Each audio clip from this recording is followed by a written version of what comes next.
Hello dear students, आज इस lecture में हम एक बहुत ही इम्पोर्टेंट टॉपिक जो है हमारा उसको स्टडी करेंगे।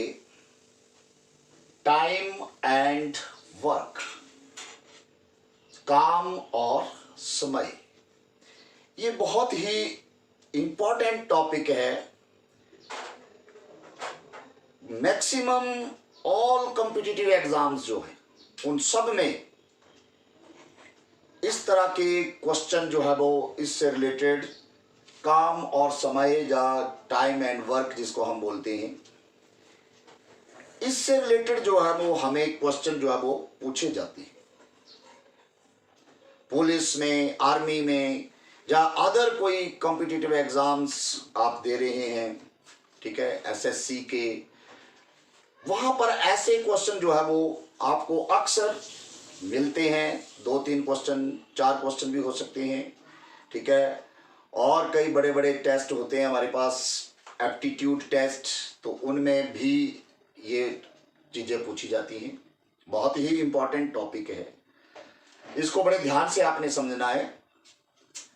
टाइम और वर्क के लिए, काम और समय के लिए मैंने मैक्सिमम ऐसे बच्चों को देखा है कि जैसे बोलते कि अगर कोई काम, जैसे मान लो डिगिंग द वेल, कि हमने कुआं खोदना है, ठीक है, तो वहां पर अगर सपोज लिखा होता है वहां पर कि एक आदमी जो है वो एक कुएं को 10 दिन में खोद सकता है, मतलब इस काम को 10 दिन में कर सकता है, तो उसका एक दिन का काम जो है वो हम लिखते हैं 1/10, ठीक है। तो मैक्सिमम मैंने ये क्वेरीज फेस की हैं कि ये एक कहां से आया, क्या उस काम को हम एक मानते हैं, उसको एक नंबर से मानते हैं, या क्या हिसाब किताब है इसका। तो आपने ये याद रखना है कि जैसे काम है, कोई भी काम, उसको अगर हम, जैसे फ्रैक्शन पार्ट हमने किए थे, फ्रैक्शनें की थी हमने, कि तो पार्ट ऑफ होल जो है वो फ्रैक्शन होती है। तो एक पूरे काम को वो अगर 10 दिन में कर रहा है तो उसका एक दिन का काम क्या होगा, उस काम का 10वां भाग ही होगा, 1/10 ही उसको हम लिखेंगे, क्योंकि एक दिन में वो उस पूरे काम का 10वां भाग ही करेगा, 10th पार्ट, ठीक है। तो इसमें आपने कंफ्यूज नहीं होना कि हम उस काम को, आप ये मान के चलो कि उस काम को, होल ऑफ काम को हम होल एक ही मान लेते हैं कि वो एक काम है हमारा, जिसको अगर हम फ्रैक्शन में जो 1 डे वर्क निकालते हैं वो फ्रैक्शन में निकलता है उसका, कि फ्रैक्शनल पार्ट होता है इसका, कि एक दिन में कितना काम करता है। तो आपने इन चीजों का ध्यान रखना है कि जब कभी भी इस तरह के क्वेश्चन आप करोगे तो उनमें 1 डे वर्क जो है वो बहुत ही मायने रखती है बात, ठीक है। 1 डे वर्क जो है वो वेरी इंपॉर्टेंट। जैसे सपोज आपके पास दिया गया हो कि कोई व्यक्ति, जहां ए मान लेते हैं, कई बार ए लिखा होता है कि A can do a piece of work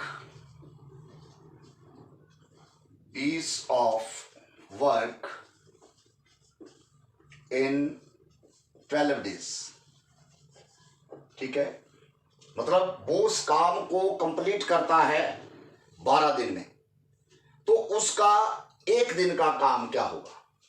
तो इज 1 डे वर्क जो होगा, ठीक है, ये आपके पास 1/12 होगा। ये आपने याद रखना, क्योंकि अगर किसी काम को 12 दिन में कंप्लीट कर रहा है तो एक दिन में कितना काम करेगा, उस काम का 12वां भाग ही करेगा वो, 12th पार्ट, उस काम का कितना पार्ट करेगा, 12th पार्ट, वही 1/12 ऑफ दैट वर्क, उसको हम लिखते नहीं है यहां पर, ठीक है, ये 1/12 हम फ्रैक्शन पार्ट में ही इसको लिखते हैं। ठीक है, तो इस तरह से आपने ये याद रखना है कि वन डे वर्क आपको निकालना आना चाहिए। कोई भी जिस भी तरह का क्वेश्चन होगा, हमारा क्वेश्चन जो स्टार्ट होगा वो वन डे वर्क से ही होगा। जब तक हमें वन डे वर्क किसी भी व्यक्ति का या किसी ABC जो भी दिया गया है उसका नहीं पता होगा, तो हम नहीं बता सकते कि वो व्यक्ति उस काम को कितने दिन में कंप्लीट कर सकता है। ठीक है, तो ये कुछ एक रूलिंग्स है आपने याद रखनी है। एक ये याद रखना है आपने कि अगर A can do a piece of work in 12 days, कुछ भी हो सकते हैं डेज, मैंने 12 ले लिए हुए, तो 12 डेज में अगर कंप्लीट करता है तो उसका वन डे वर्क जो होगा वो 1/12 होगा। ठीक है, इसी तरह से हमारे पास अगर आ जाए कि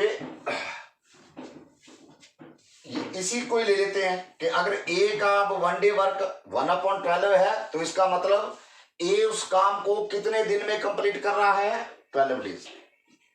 ठीक है, ये आपने याद रखना है कि अगर किसी व्यक्ति का एक दिन का काम दिया गया है तो आपको पूछा जाता है कि वो व्यक्ति उस काम को कितने दिन में कंप्लीट करेगा। तो अगर एक दिन का काम उसका 1/20 दिया हुआ है, तो इसका मतलब वो उस काम को 20 दिन में कंप्लीट करेगा। अगर एक व्यक्ति के एक दिन का काम जो है वो आपके पास 1/40 दिया हुआ है, इसका मतलब वो उस काम को 40 दिन में कंप्लीट करेगा। ठीक है, तो ये याद रखना आपने कि number of days required to, second formula क्या है कि नंबर ऑफ डेज रिक्वायर्ड, जो हमें चाहिए, number of days required to complete a work, ये इक्वल्स टू क्या होता है, number of days of required to complete a work, certain work कोई भी है, that is equals to 1/1 days work, 1 days work. ठीक है, कि आपको बोला जाता है कि कोई व्यक्ति जो है वो एक काम को वन डे वर्क उसका 1/12 है, 1/12, तो वो व्यक्ति उस काम को कितने दिन में कंप्लीट करेगा, तो उसके लिए ये फॉर्मूला होता है 1/1 डेज वर्क।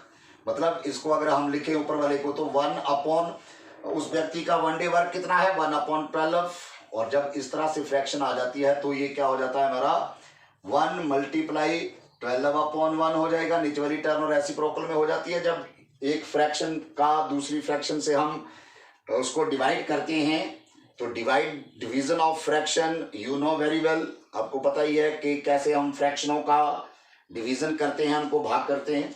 तो ये हो जाएगा हमारा इक्वल्स टू 12 डेज। तो ये आपने फॉर्मूला याद रखना है कि number of days required to complete a certain work, एक काम को करने के लिए कितने दिन चाहिए, तो उसके लिए फॉर्मूला होता है 1/ उस व्यक्ति का वन डे वर्क जो है। ठीक है, जैसे और किसी भी व्यक्ति का वन डे वर्क क्या होगा, वो 1/समथिंग। अगर दिया कि एक व्यक्ति का एक दिन का काम जो है वो 1/10 है, तो वो व्यक्ति उस काम को कितने दिन में कंप्लीट करेगा, तो आप ये फॉर्मूला लगा देंगे, number of days required to complete a work 1/1 days work उसका लिख के, और इस तरह से सॉल्व करके हम इसको कर सकते हैं। ठीक है, और एक रूल आपने और याद रखना है कि ये तो है हमारे पास कि number of days required to complete a work 1/1 days work. जब कई बार ऐसा आ जाता है हमारे पास कि कुछ दो व्यक्ति काम कर रहे हैं और एक व्यक्ति बीच में 5 या 7 दिन काम करके वो चला जाता है, तो जो रिमेनिंग वर्क बच गया वो दूसरा व्यक्ति जो है वो कितने दिन में कंप्लीट करेगा। इस तरह से हमारे पास कई बार क्वेश्चन बन जाते हैं। तो एक रूलिंग आपने और याद रखनी है इस केस में, जब हमारे पास ऐसा होता है तो उस केस में number of days required to number of days required to complete a certain work,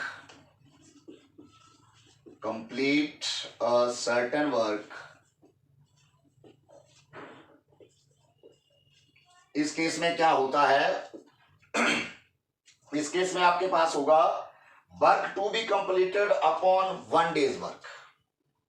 वही जो रिमेनिंग वर्क होगा, वर्क टू बी कंप्लीटेड,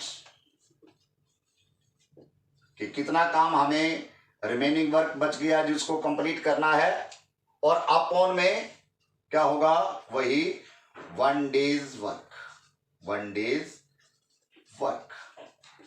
ठीक है, तो इस तरह से ये आपके पास आ जाएगा कि number of days required to complete a certain work. किस केस में, ये मैंने 2 फॉर्मूले बताए आपको। जब आपको दिया कि एक व्यक्ति जो है वो एक काम को, एक व्यक्ति का एक दिन का काम 1/10 है, या 1/12 है, या 1 समथिंग कुछ भी है, तो वो उस काम को कितने दिन में कंप्लीट करता है, तो वो उसके लिए फॉर्मूला मैंने अभी पीछे लिखा हमने कि 1/1 डेज वर्क। बट कई बार क्या होता है कि इस तरह से आ जाता है कि हमारे पास एक व्यक्ति, 2 व्यक्ति किसी काम को कर रहे थे, इकट्ठा शुरू किया, बीच में एक व्यक्ति चला गया, तो दूसरा व्यक्ति उस काम को कितने दिन में कंप्लीट करेगा, तो वो वर्क टू बी कंप्लीटेड, जो रिमेनिंग वर्क हमारा बच जाएगा, और अपॉन में 1 डेज वर्क। इस तरह से ये रूल आपने ध्यान में रखने हैं कि बहुत सिंपल है। मतलब कुल मिलाकर अगर हम देखें तो आपको ये पता होना चाहिए, हमारा जो भी क्वेश्चन चलेगा वो 1 डे वर्क के ऊपर ही डिपेंड करेगा। हमें 1 डे वर्क निकालना आना चाहिए कि 1 डे वर्क कैसे निकाला जाता है। तो बहुत सिंपल होता है कि जो कोई भी व्यक्ति उस काम को कितने दिन में कंप्लीट कर रहा है, तो उसका 1 डे का वर्क 1/12 या 1/10 या 1/20, जितने दिन में भी कंप्लीट कर रहा है।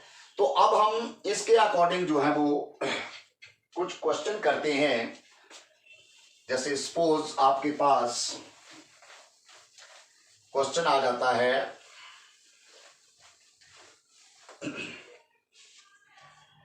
A can do a piece of work in 80 days। Question है आपका कि A can do a piece of work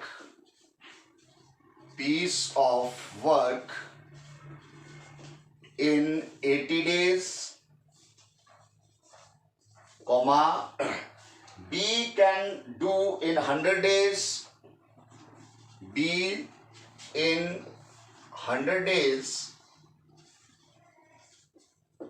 ठीक है, they work together for first 20 days, they work together for first 20 days, first 20 days before B goes away, before B goes away, full stop। In how many days will A manage to,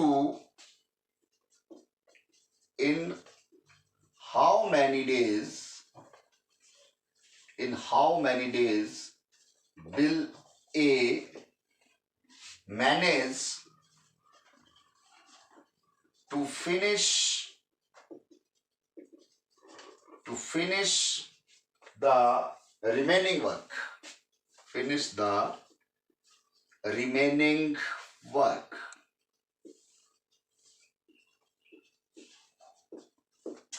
बहुत simple सा question है, इसमें आपको कोई इतनी बड़ी problem इसमें नहीं है।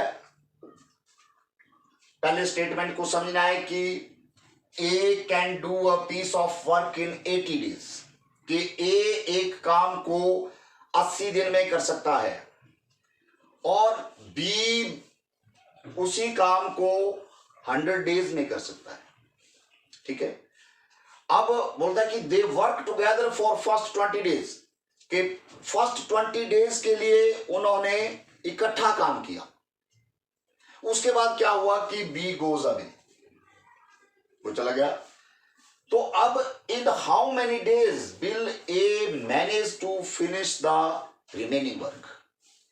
तो मैंने आपको क्या बताया कि सबसे पहले तो आपने इनका 1 डे वर्क निकालना है दोनों को, क्योंकि आपको दिया है कि ए कंप्लीट करता, A can do a piece of work, मतलब ए उस काम को 80 दिन में कर सकता है। तो हमें क्या निकालना है उसका 1 डे वर्क। इसका सोल्यूशन आपने स्टार्ट करना है, आपने लिखना है is 1 day work, is 1 day work, ये कितना हो जाएगा 1/80, बिकॉज हमें दिया गया है कि A can do a piece of work in 80 days, 80 दिन में कंप्लीट कर सकता है। तो एक दिन में वो उसका 1/80 पार्ट ही करेगा, मतलब एक दिन का काम उसका 1/80 होगा। ठीक है, वैसे ही आपने 20 1 डे वर्क, ये कितना हो जाएगा हमारे पास 1/100, क्योंकि हमें दिया गया है कि बी जो है वो उस काम को 100 दिन में कर सकता है। तो एक दिन का काम कितना होगा उसका 1/100। अब अपने दोनों का एक दिन का काम निकाल लेना है। दोनों का एक दिन का क्यों चाहिए, क्योंकि उन्होंने पहले 20 दिन जो है वो इकट्ठा काम किया है। तो पहले उन दोनों का कंबाइंड एक दिन का काम निकालो कितना हुआ, फिर उसको 20 से गुणा कर देंगे तो उन दोनों का इकट्ठा 20 दिन का काम हो जाएगा वो। ठीक है, तो अब a + 20 1 डे वर्क, 1 ऐसे भी लिख सकते हैं आप, 1 डे वर्क, ये इक्वल्स टू क्या हो जाएगा, इन दोनों को प्लस कर दो 1/80 + 1/100, और आप इसका एलसीएम ले लो। हमारे पास एलसीएम जो है वो 80 और 100 का एलसीएम कितना हो जाएगा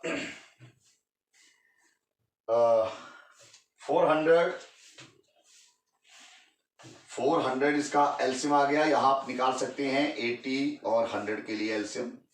ठीक है, ये 240 250 हो गया, फिर 2 से 220 225, फिर हम इसको 5 से कर सकते हैं, 5 4 जा 20, 5 5 जा 25।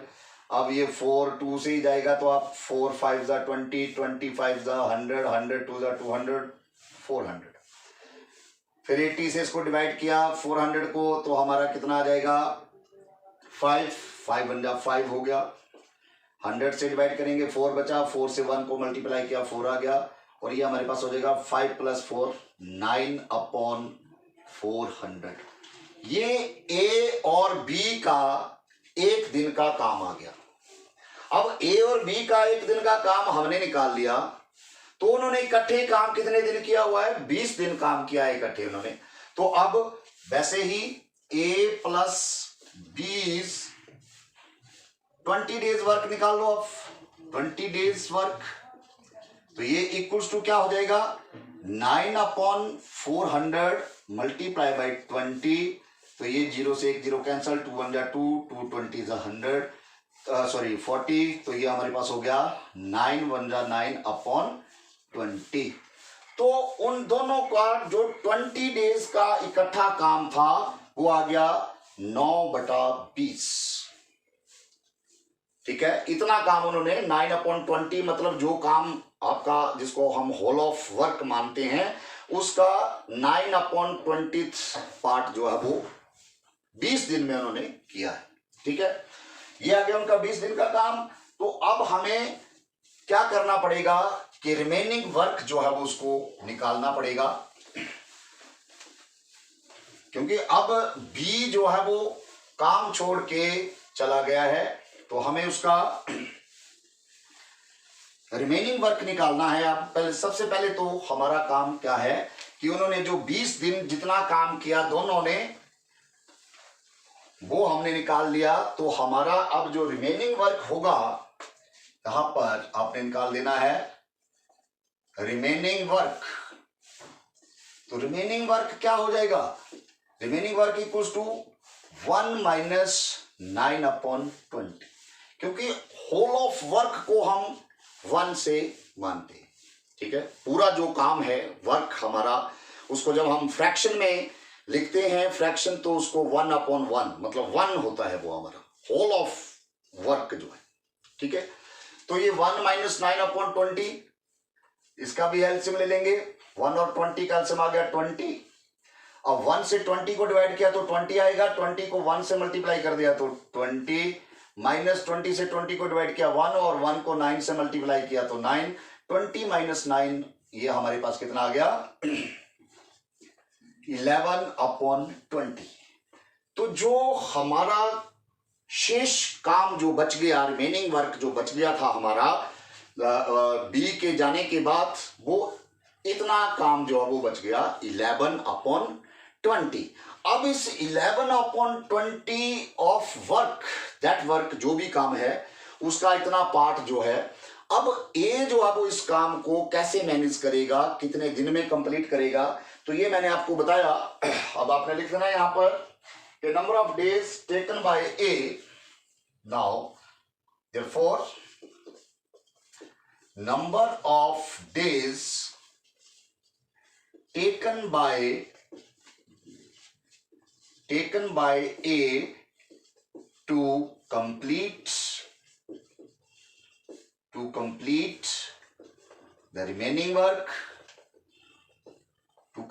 the remaining work, ये इक्वल्स टू क्या होगा, अब वर्क टू बी कंप्लीटेड,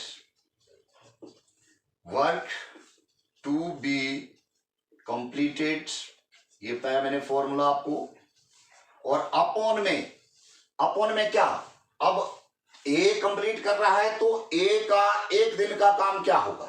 ठीक है, is 1 day work, is 1 day work, ये फॉर्मूला आपने लगा देना है।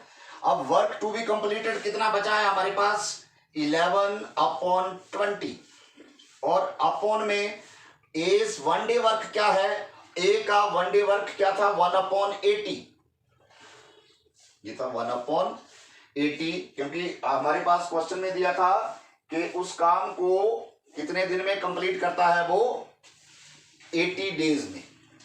तो ये हमारे पास क्या हो जाएगा, जब भी हमारे पास आपको पता ही है कि एक फ्रैक्शन की दूसरी एक फ्रैक्शन को एक दूसरी फ्रैक्शन डिवाइड कर रही है, तो डिवीजन ऑफ फ्रैक्शन हमने किया कि क्या हो जाता है, डिवीजन का इसका जो अपॉन का साइन, इसका मल्टीप्लाई लगा देना आपने, और नीचे वाली जो फ्रैक्शन है उसको अपन ने रेसिप्रोकल में ले लेना है। तो ये हो गया हमारा। अब ये 0 से 0 कैंसिल, और 2 1 जा 2, 2 4 जा 8, और ये 11 4 जा कितने 44 डेज। तो नंबर ऑफ डेज कितने लगेंगे अब उसको कंप्लीट करने में, उस काम को कंप्लीट करने में कितने दिन लगेंगे अब, और तो 44 डेज जो है वो ए और लेगा उस काम को करने के लिए। ठीक है, तो आई थिंक कि आप ये कंसेप्ट समझ गए होंगे। मतलब आपने इस बात का ध्यान रखना है कि हमारा जो भी प्रोसेस ये टाइम एंड वर्क का डिपेंड करता है वो 1 डे वर्क, और ये जो मैंने आपको 2-3 रूल बताए हैं कि 1 डे वर्क निकालना आना चाहिए। दूसरा कि अगर a number of days to complete to do a certain work, या number of days to complete a remaining work, ये फॉर्मूले आपको आने चाहिए। तो आप क्वेश्चन जैसा मर्जी होगा आप कर सकते हैं। तो नेक्स्ट वीडियो में हम इसी से रिलेटेड और क्वेश्चन करेंगे, एक्सरसाइज करेंगे हम टाइम एंड वर्क के ऊपर। तो I hope you understand this topic very well. अगर आपको ये अच्छा लगा, बहुत ही इंपॉर्टेंट टॉपिक है, तो आपने इस वीडियो को लाइक करना है, शेयर करना है, और अगर चैनल पर नए हो तो मेरे चैनल को सब्सक्राइब भी करना है। Thank you.